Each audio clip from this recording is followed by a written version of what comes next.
హల్లెలూయా యేసు ప్రభున్ ఎల్లరు స్తుతించుడి. వల్లభుని చర్యలను తిలకించి స్తుతించుడి.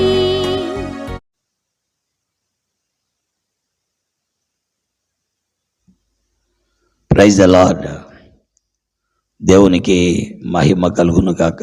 చేరువచ్చిన ప్రియులు అందరికీ కూడా ప్రభు అయిన యేసుక్రీస్తు వారి ప్రశస్తమైన నామములో వందనములు, శుభాభివందనములు తెలియజేస్తూ ఉన్నాను. దైవ గ్రంథం బైబిల్ నుండి ఒక శ్రేష్టమైన మాట మనం చూద్దాం. సామెతల గ్రంథం 17వ అధ్యాయము 22వ వచనాన్ని చదువుతున్నాను. సంతోషము గల మనస్సు ఆరోగ్య కారణము, నలిగిన మనస్సు ఎముకలు నిండిపోచేయును. ప్రియులారా, దేవుని వాక్యములో సంతోషము గల మనస్సు ఆరోగ్య కారణము, నలిగిన మనస్సు ఎముకలు నిండిపోచేస్తుంది. మరి సంతోషం గల మనస్సు కావాలంటే ఎలా దొరుకుతుంది?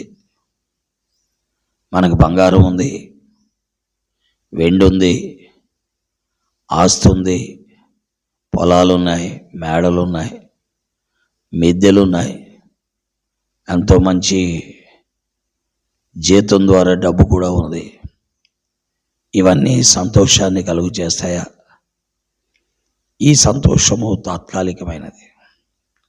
ఇవన్నీ ఉన్న మానవునికి దుఃఖం ఉంటుంది. ఏదో ఒక కారణాన్ని బట్టి, ఏదో ఒక అనారోగ్యతను బట్టి సడన్గా శరీరంలో ఏర్పడిన డాక్టర్ గారు ఏమన్నారంటే చాలా ప్రమాదకరమైన పరిస్థితి వచ్చింది అన్నారు. దాంతో ఎంత వెండి, బంగారము, ఆస్తి, అంతస్తు, ఆదాయం ఉన్న మనిషి జీవితంలో కృంగుదల ఏర్పడిపోతుంది. మనిషి జీవితంలో ఎంతో నిరాశ ఏర్పడిపోతుంది. ప్రియమైన దేవుని వాక్యం ఏంటున్న ప్రియులారా, మరి సంతోషం అనేది ఎక్కడ దొరుకుతుంది? సంతోషం దొరికే స్థలము ఒక చోటే, అదే ప్రభు అయిన యేసుక్రీస్తు వారి దగ్గర. ప్రియులారా, అందుకే ప్రభు అయిన యేసుక్రీస్తు వారు అన్నారు, నా సంతోషం నేను మీకు ఇస్తాను, ఈ సంతోషాన్ని ఎవడనూ మీ వద్ద నుండి తీసివేయలేడు అన్నారు. కాబట్టి దేవుడిచ్చే సంతోషం ఎన్ని వ్యాధులు, ఎన్ని బాధలు, ఎన్ని కష్టాలు, ఎన్ని నష్టాలున్నా ఆనందంగా ఉంటుంది. అందుకే యోబు యొక్క జీవితంలో తనకి అన్నీ కోల్పోయిన పరిస్థితి ఉన్నప్పటికీ దిగులు పడలా, చింతించలా, ఆందోళన పడలా, దేవుణ్ణి స్తోత్రిస్తున్నాడు. ఇది దేవుడిచ్చే సంతోషముతో కూడిన సమాధానం. ప్రియులారా, ఇది ఆరోగ్య కారణం. అందుకనే తన శరీరంలో అనారోగ్యత ఉన్నప్పటికీ ఏమీ భయపడలేదు, బలహీనత ఉన్నప్పటికీ భయపడలా. తను అన్నాడు, ఈలాగు నా చర్మము చిగిపోయిన తరువాత మహిమలో నేను ఆయన చూస్తాను, నా మటుకు నేనే చూస్తానని యోబు గ్రంథం 19వ అధ్యాయము 25, 26, 27 వచనాల్లో మనం చదువుతున్నాం. ప్రియులారా, అంటే దేవుడిచ్చే సంతోషం అద్భుతమైనది. ఇది ప్రభువైన యేసుక్రీస్తు వారు యొద్ద దొరుకుతుంది. నలిగిన మనస్సు ఎముకలను ఎండిపోజేస్తుంది. వాస్తవానికి యోబు నలిగిపోయాడు.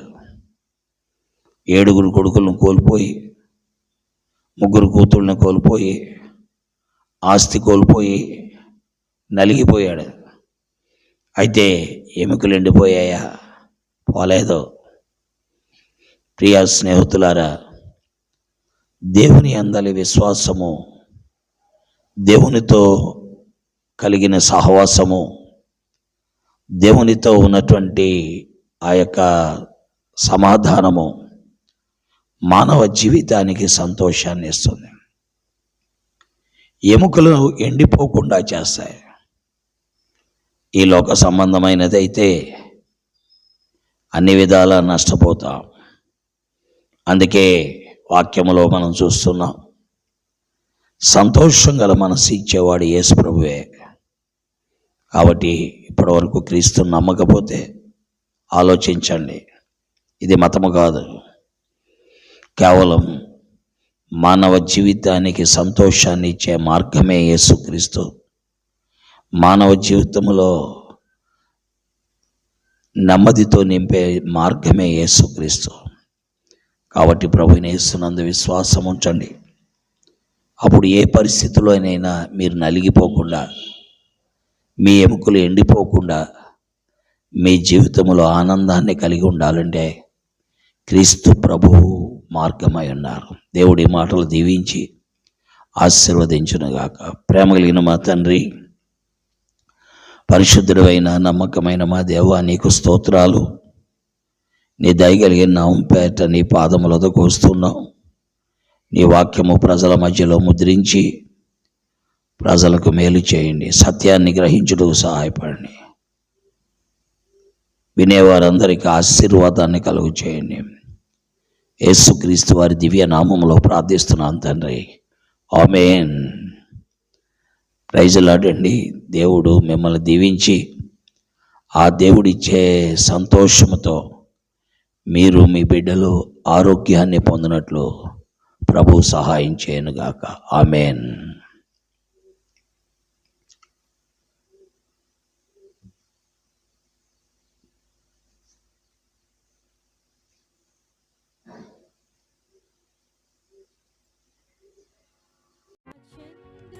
చంద్రులారాయిలా దేవుని స్తుతించుడి,